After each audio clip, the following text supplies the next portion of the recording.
You had mentioned with this solo in particular, there's a thing like a lick in there that you kind of copped off Ace Frehley, but maybe he had copped off of Robbie Krieger. So was Ace a big influence for you? Yeah, I mean, Kiss was the reason I started playing guitar. It was hands down. I was a Cub Scout, and I was looking for my merit badges.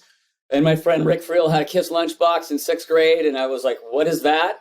And I remember just coming home a couple days later and talking to my dad and just saying, "Dad, I don't want to do the Cub Scouts anymore. I want to do this. I want to play guitar or whatever, you know?"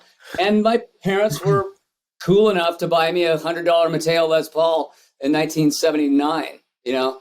So I started playing guitar at 11 and I just obsessed and went, that's all I ever did. I started playing guitar at 11, and it was 100% because of Ace Frehley too. So we have that in. There's probably a lot of us out there that started playing guitar because of Ace Frehley and quit whatever else. You know, I'm not playing soccer anymore. I'm doing this.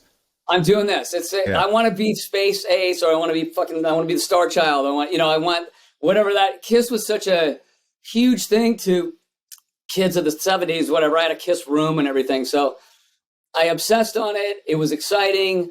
And then that turned me on to all sorts of other music, you know, out of that, you know, of the 70s. And sure, I just wanted to emulate that stuff, you know, as I still do to this day. But to answer your question about when I first heard when we were first working on Alive, it was at Stone's parents' house in their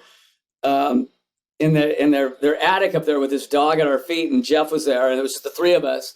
And I remember hearing it and going, okay, this is cool. What can I do over this? And it just reminded me of the pattern lent itself to going,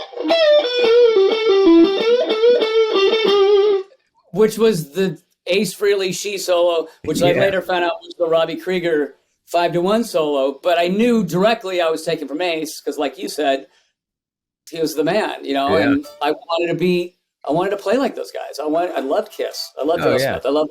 I mean, it's a funny thing with Ace Frehley because you can't exactly say he's underrated because obviously Kiss was super famous and successful, but because of the makeup and the theatrics, I as popular as he is, I feel like still he does not get his just due for what a great lead player he was. And those, you know, every one of his solos on those old records, you could sing in your head. You know, it's a melody in all on its own.